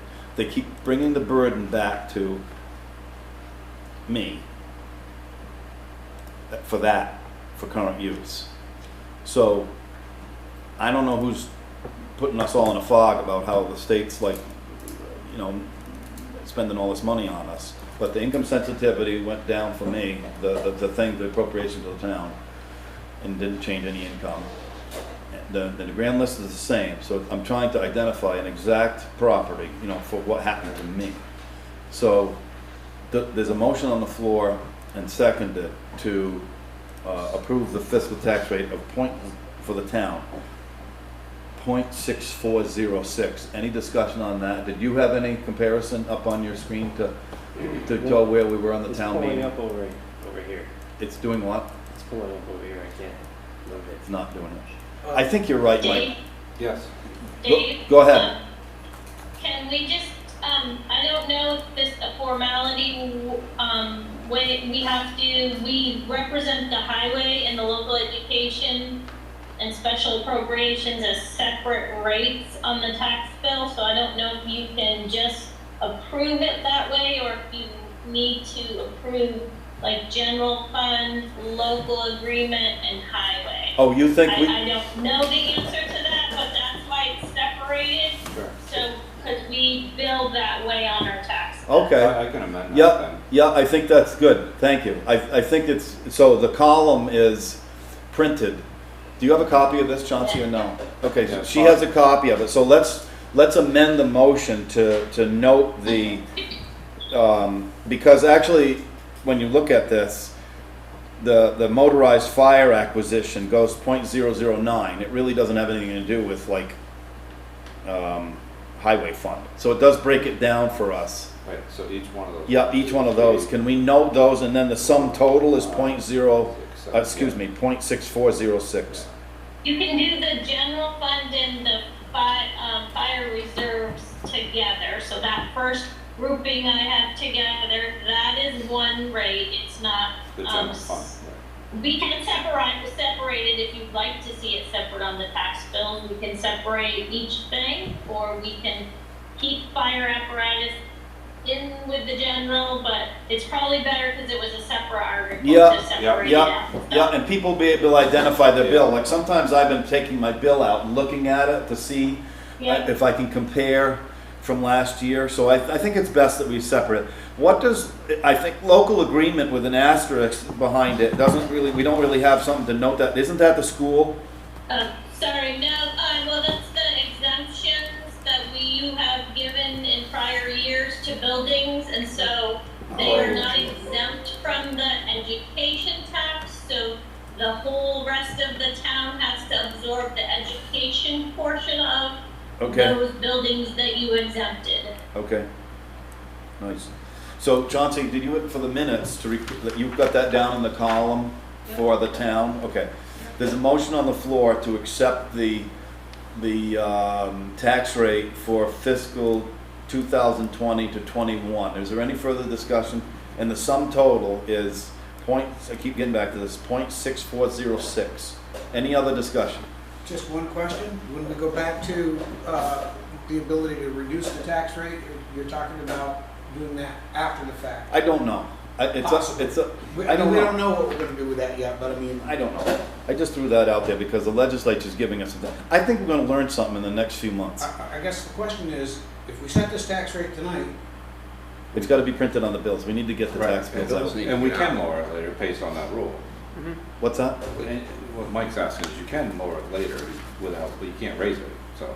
We need to do, So we will need to get it all. reprint all of Right, those tax bills, and it causes a lot of confusion. Yeah, but we need to get off the ball and the tax bills need to get out. We're gonna run out of money. that was just formality, understanding where we're going, I'm good. And I don't know where we'll take that up. I don't know if we'll take that up. I threw it out as a suggestion. I don't know the answer. No, Okay. Right now it's set. and that's- It is what it is. I know, okay. So is there any other discussion on the motion on the floor? All those in favor say aye. Aye. Any opposed? Okay, good. Great. Make a motion So- to set the waste management fee at $50. Yep. Is there a second? Second. Motion been made and seconded to approve the waste management fee on everybody's tax bill of $50. I do note this, is there any discussion? Okay, I want to note this, that on parcels that don't have any buildings, and I've got, I think, 2 or 3 of them, that they don't apply to that. So, Yeah, we straightened that out years ago. Yep. So if there's no buildings, Yeah. if it's just land that doesn't Just land. produce any whatever else, then Right, it's they won't produce, right. exactly. Any discussion on this, for the solid waste fee? $50 per parcel. All those in favor say aye. Aye. Any opposed? Okay, good. I don't, okay, now we're gonna move to the dates. I think that was on the front sheet. The due dates. Do we set the rate for the education? It's already there. I think the state does that for the, from the homestead and non-homestead. You need to set what the total homestead and non-homestead rate will be. So that total figure at the bottom, I'm sorry, my machine is frozen. I don't know if our server's down, but I can't help you through it. Whatever that bottom, In the green? total homestead was $2.40-something cents. Yeah, $42.85. yeah, and then the next non-homestead is $237.36. Yeah, you do need to approve those, even though the state has said that it's in charge of setting the education rate, it's just the combined rate, and I think for formality in the past couple of years I've been here, you also set that. Is there a motion on the floor to do that, to do such? So moved. A second, please. You need both you need the numbers? Okay. I'll second it. Motion been made and seconded to approve the total projected tax rates for the town of Weathersfield for the fiscal year 2021 for homestead at 2.4285 and non-homestead total projected tax rate of 2.3736. Any discussion? All those in favor say aye. Aye. Aye. Any opposed? Now we go to the timetable, to the recommended quarterly tax due dates. It's been suggested that payment 1 is due September 16th, payment 2, November 18th, 3, February 17th, payment 4, May 19th, 2021. How does it just defer the first quarterly payment and then Yes. the rest fall in line the way it normally would Yes. by 1 month? I think so too. Normally- I think so too. Oh, you mean spacing between each one? No, I think we've always paid like in November because we've never paid in like October and we've never paid in December. We always, I did move them up a week because of holidays. yeah, no, I'm talking about the first month is the only one that's been deferred. Normally we pay that in August. But we pay the second one in November, don't we? Every other year? Sounds right. Yeah. Yes, the months are all the same because I felt like you'd be getting backed up because you gotta have everything paid by June. Like, then you're gonna be forcing people to make payments back to back. Because Yes. if we pushed it out a month, it's, at some point, it's gonna be, so Steve and I talked and decided it was best to try to leave it on the normal months and just that first payment be off a little. The first payment's off by 5 weeks because Yeah. normally it's around the 10th of August. But that's okay. Can we have a motion on the floor to adopt the dates as noted? Yeah, I'll make a motion to do that. So the first payment date is September 16th, 2020. The second payment date, November 18th, 2020. The third payment installment on February 17th, 2021. And the fourth payment installment on May 19th, 2021. Is there a second to the motion? Second. Motion been made and seconded to adopt the recommended quarterly tax due dates for fiscal year 2021 as noted. Any discussion? All those in favor say aye. Aye. Any opposed? Thank you. Okay. Thanks. Okay, the tax rate, the tax date's done. I'm going to ask for a salt shed RFB, but it should say P. It says, what would RFB stand for? Request for bid. Okay, sorry. I thought it was gonna be proposal. Wow. So the B is, now, is that gonna be the latest, it's gonna come forward? RFBs? It's a defined thing, I guess. It's something you can make suggestions on, I guess. Is there, did everybody have a chance to look at this, or who wants to take this, because that's not me? Yeah. Right? Do we have a projected cost, Raymond? And the second part of that question would be, where's the money coming from? It's not, I don't believe it's budgeted. Surplus? It may be. Well, You guys first. I mean, it's something we need to do. The salt shed's gonna fall on somebody's head. When the select board first Absolutely. discussed this, they talked about a rainy day fund or whatever fund. That's a good point. Mike brought it up. He said this is the rainy day, I don't know what it is. Yeah. This is Yep. all- Well, we still have an undesignated fund balance in our way too. it's raining. It's raining on the salt. Yeah. Well, it is, the roof, Yeah. the roof's breaking. Now, this is a safety issue, folks. Yeah. All kidding aside, we've been, Yes. you know, when we went down to visit the Looked at it thing, a year ago. oh, looked at it a year ago, and then the roof's falling down. The thing that bothers me on this is A, and I, Ray pulled his truck up next to mine today, and then I told him what I thought, and I told Brandon what I thought about this earlier than that. How much salt do we use?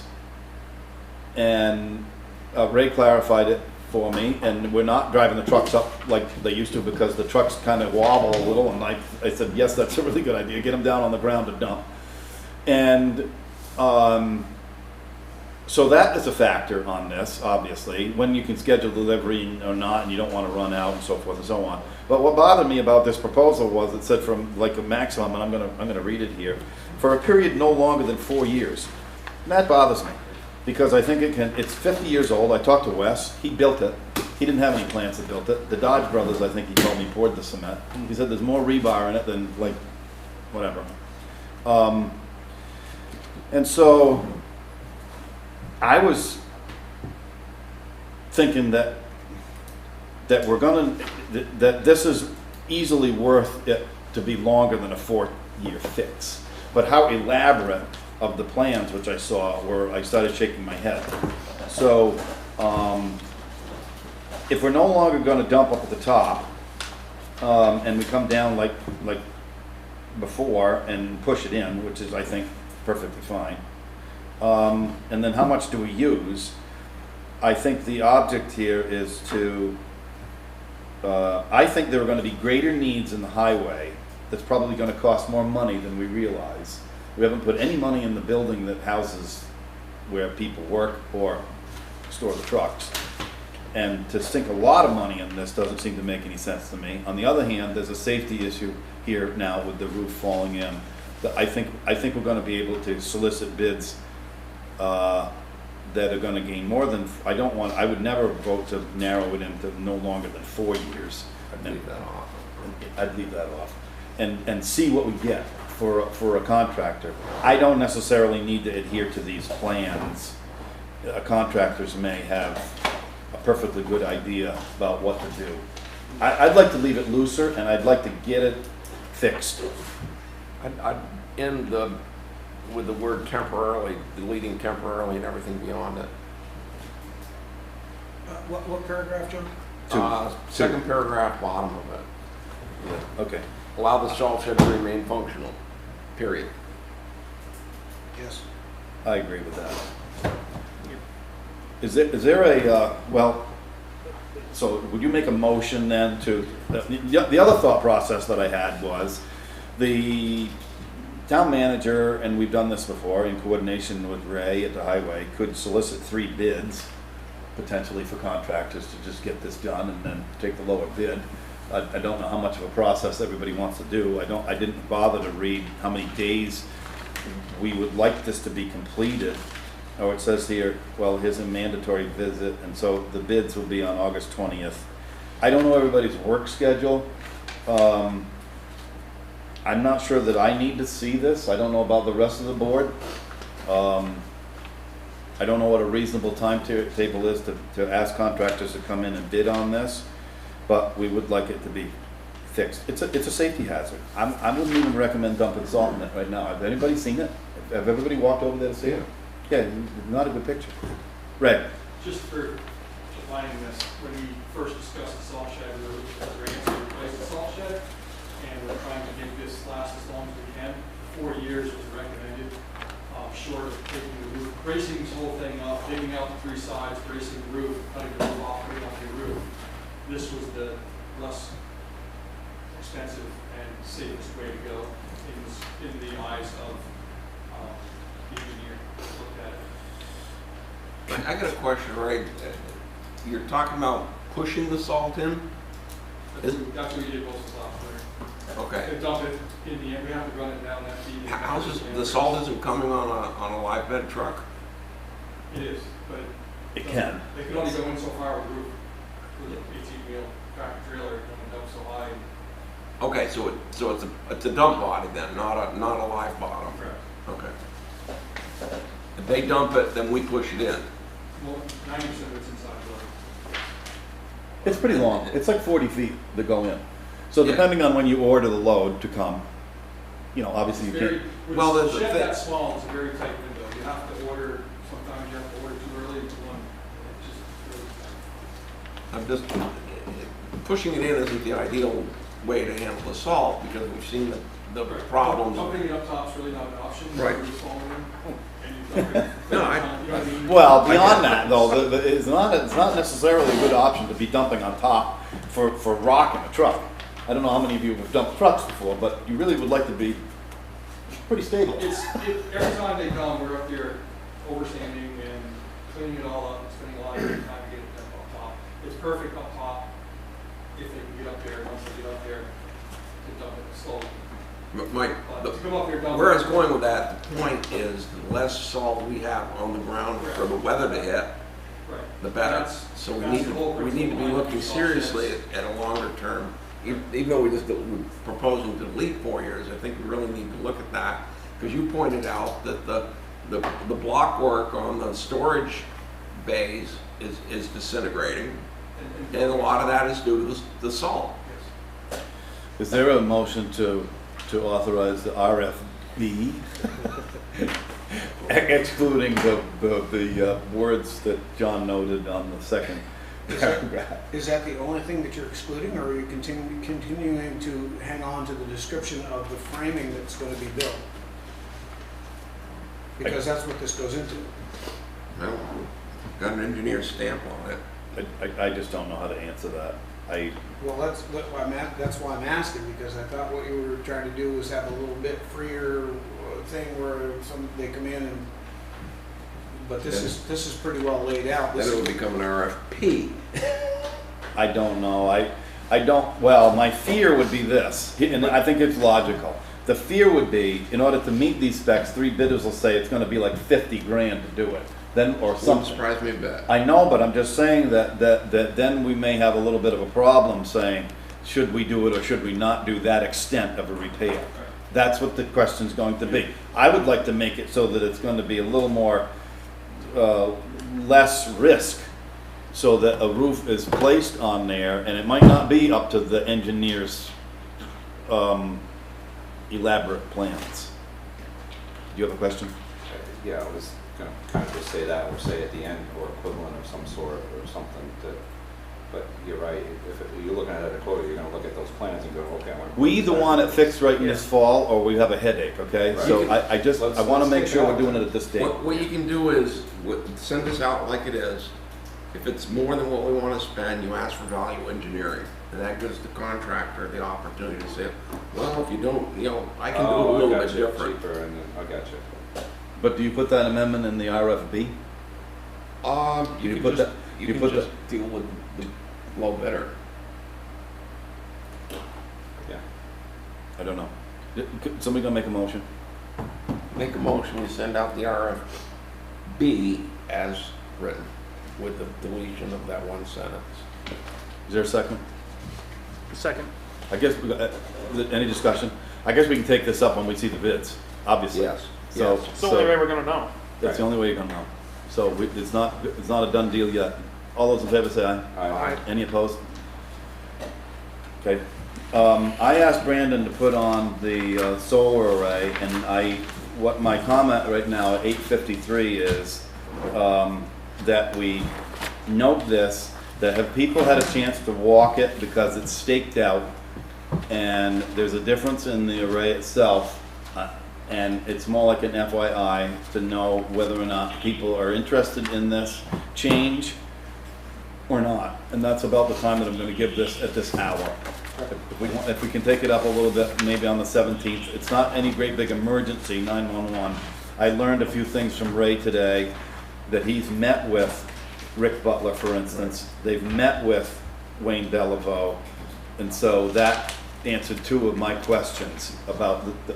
I have not met with Wayne, Rick Butler and Wayne met, and talked about the problem. Okay, and those were the 2. Beliveau is the one with the well that we drilled, and Butler is the one that directly abuts this. Right. So He actually uses part of our land. yeah, so Leases it from us too. yeah, so it wasn't the presentation that was made initially, so I wanted to cover the bases here about, I thought it was a material enough change where they may have questions. So if no one has talked to the abutters, I think they deserve a letter saying, do they fully know about this change prior to just downright go, which is what Norwich wanted to do. They said, no, it's not material enough. Well, I didn't think so. And I asked for it to be staked, and they finally did stake it, and that's fine. The area that I'm talking about isn't anywhere near A&R. Put these red circles for the Asian bats, or whatever they are. They had to move the panels away from those red symbols over to. I know, like 100 feet. So this is just an FYI for now. I'd really like to move on because we have orders to do, and then I want a brief executive session for personnel. I got a really quick question, it's from Brandon. Go ahead. You sent out a email about a site visit on this Yes. site. Yes. Did everybody get back on that? Did we schedule a site visit? Do we want to do it together, or It might be good, it might be good, but here's where I drove down there and then I learned a little bit and Ray told me about what the different colors meant and I can't remember them right now. But there are some ribbons that are green and then there's a couple of reds. Most more yellow. Yeah, so that means a different identity. That means like, here's where we start the array and here's where the encumbered area is. And one might mean fence. There's some color scheme. Yellow's the The yellow is the Not area of They cannot disturbance. go further than the yellow, Right. disturbing land. Perimeter, Or yes. parking stuff. Yes. And then the green, I think it was the solar array. Yes. It's all in that. I want to talk about this on the 17th, I guess, or Brandon can gather the board in to see whether or not we want a collective site visit, or if you have any questions about it, to visit it. John, you went to see it? Yeah. I know I did too, but I see some stakes and then I didn't know what the colors meant. And I did not walk over to see where the stakes were on the other property. As a farmer, I have a problem with leaving an acre or two kind of unused for 25 years over against the other property. You know, why not use that and then don't infer so much on where the trucks go? That was what my thought process said. We're giving that up, you didn't even remember that, we're giving that up for 25 years over near where the area is, so. But it's for the bats. No, it wasn't. It was over on the slice of Rabtoy and, yes.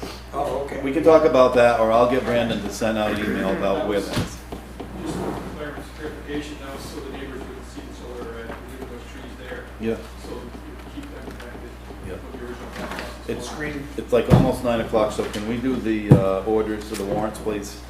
Make a motion to approve. Oh, excuse me. Okay, hello? I'm sorry about it very quick. I just wanted to say hello. This is Brendan Malley from Norris Technologies on the phone.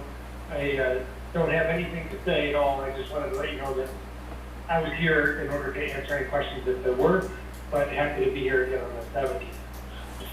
For answer questions for, in what regard? For- Oh, the In solar? any regard, yeah. Okay, Yeah, so, but I don't have anything in particular to say, or you take the time, I know it's late, I just wanted to let you know, that's who I am, and that's why I was here. okay, thanks. I wish we'd known that. If somebody's on the phone, we would've moved that up to like number 1. Or close, after the hearing. Did you start a motion, John? Motion to approve warrant article August 3rd, 2020.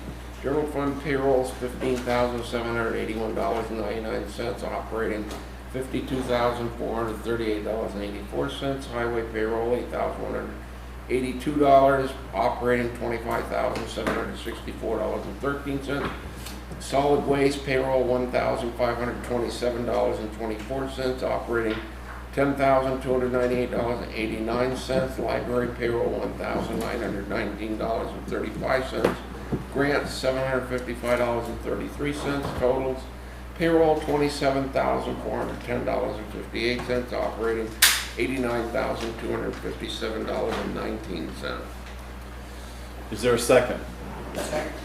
The motion is made and seconded to approve the warrants for August 3rd, 2020. Is there any discussion? All those in favor say aye. Aye. Any opposed? Thank you. Motion to extend the meeting 15 minutes. Second. I don't know that we'll need 15 minutes, John. I would like a motion for executive session for personnel. I think that'll cover it. We don't need any open section. There's nothing to take up unless somebody Okay. has it. Okay. Well, yeah, I do. Okay, Really quick. hold on. And Hold on. So, the motion to extend for 15 minutes, how about 5 minutes? You can get the executive session done. No, the regular meeting, because he had a point to make under other business for the regular meeting. brother. Fine. Second. All those in favor say aye.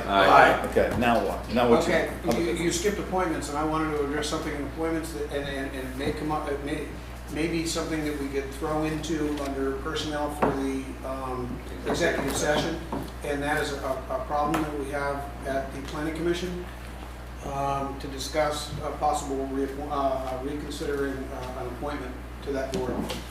And I'll just leave it at whether or not that's something we should discuss openly or in executive session under personnel. This is coming down the pipe. at some point or now? We don't know, but is that personnel? Is that a personnel or personnel? No, like I think, appointment? I think, no, I guess I would, well, I think I know what it is, and for me, it would be, open Yeah. session material of an attendance of an appoint, of a board member. Right. It's an attendance issue. So I That's guess, part of it. I guess I would say that it's open session, not executive session. Okay. And, okay, then, Then we'll wait. put we that will on the adjourn, next we will agenda. adjourn the regular meeting to move to go to executive session for personnel. Can I have a motion for that? I'll make the motion to go into executive session for personnel. Is there a second? Second. Motion been made and seconded to go into executive session for personnel. All those in favor say aye. Aye. Any opposed? Thank you. You think this will be quick then? Yep.